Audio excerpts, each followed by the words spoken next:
As much as we have embraced yoga as part of a regular lifestyle, we see it as a path of spiritual enlightenment. Sharing the same sentiments, I introduce to you our yoga instructor for this season, Duncan Rice, as he talks to us about his journey with Hinduism and its ancient practice of yoga.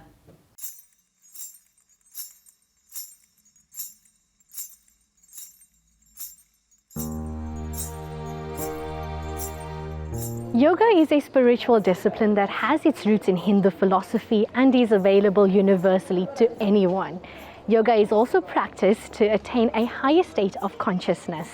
Today I am paying a visit to the Sarvadharma ashram, where we're going to learn about the techniques of yoga through Duncan Rice. Most of the time you spend teaching and training yoga to children at the Sarvadharma ashram. Yes. Is this a means of bringing the community together whilst also promoting healthiness and fitness to the youth? Absolutely. I mean, I didn't realize that there were 5,000 children being fed to here, that there's an empowerment program for women, that this ashram has an amazing set of rooms that you can come and stay in and just be part of this work that's being done. I realized that this is a beautiful, beautiful place in order to help also the children. So here we are on the top of the Sarvadharma ashram, and we're going to be practicing some asanas today, which are postures. We have two young people who practice with us at the ashram. This young man has been with the ashram for many years.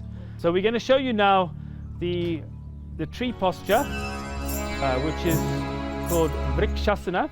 Tell me a little bit more about yourself. I grew up in Cape Town, and I left South Africa, in fact, during apartheid to live in exile, because I would have had to go into the national service. And I was always a peaceful boy and an activist for the rights of animals as well. So war to me wasn't a thing I was going to go into. So I had to leave South Africa, and initially I was a drama teacher, in fact, in the UK, in Cambridge. And then I eventually ran my own drama school in Ireland and came back to South Africa in 2005 to run a drama school in Cape Town.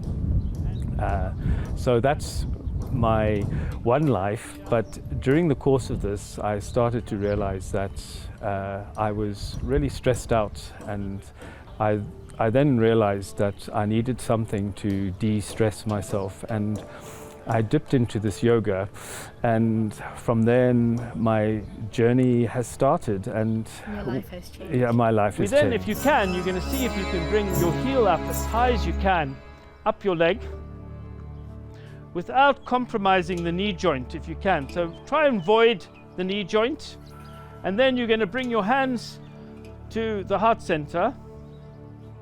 And when you're ready and you feel the balance, you're going to slowly take the hands up. Keep looking at the floor in front of you and stretch up with your hands. Try and stretch to the sky and feel the grounding in the left foot into the ground. Now, yoga can be interpreted in many ways. Some may see it as spiritual bliss, others may see it as an exercise to improve their health, and some may see it as mastering the asanas.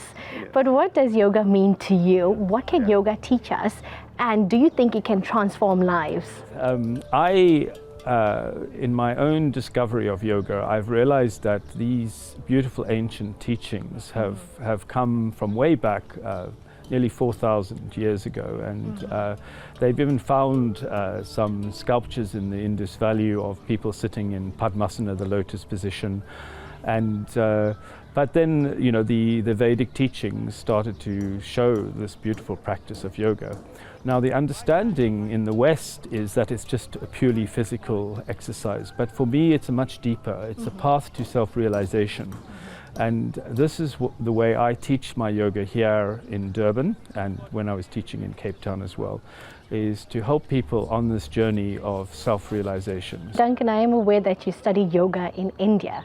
Hence, take me through your journey towards Hinduism and yoga, and what was the pulling factor for you? So my initial journey to India took me to Mysore, or Mysuru, and on that journey, it was just about to go and discover more about yoga. So I went to study a yoga teacher's course, but not with the intention of teaching yoga, just to deepen my knowledge about these philosophies and understanding. And through that, my life transformed. And I think for me, going to the source of yoga, India, is for any yoga teacher, it's the best bet. And so now we're going to come into the posture or asana called Bhujangasana. So we're going to come to lie on our stomachs. But before that, we're just going to learn the resting posture, Makarasana. So you bring your hands one on top of each other, you rest your head onto your hands, and you take your feet as wide as the mat, if not wider, and turn the toes to face out. So this ashram is helping and empowering young people from very difficult circumstances in the community. And the yoga is part of this. It's part of the children learning discipline, disciplining their minds, calming their minds, giving them skills to help them in their studies. And also keeping them fit as well. So it has a huge benefit in the community here. Closing off, Duncan, you come from a different racial background and a different cultural identity. So do you think Hinduism is a way of life, and can any other race adapt to Hinduism easily? That is such a beautiful question. Yes, Hinduism is a beautiful way of life. The philosophies of India, as I like to call them, because Hinduism was a term that was given by the Mughals and the British to bring together a whole series of beautiful philosophies of how to live our life.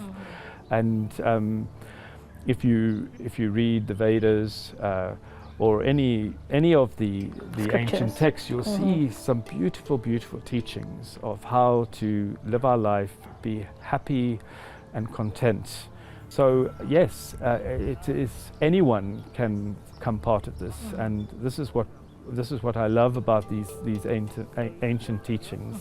Well, thank you so much for talking to us. It was a pleasure, Duncan. I'm sure your yoga practice as well as this ashram is going to continue growing strength to strength.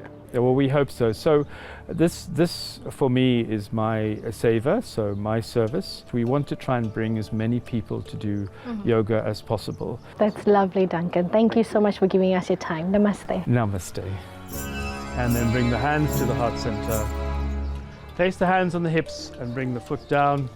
Part the legs and grab the left wrist with the right hand. And close the eyes and just feel the energy moving through your body, either as warmth or cold, a vibration, or maybe even a sound.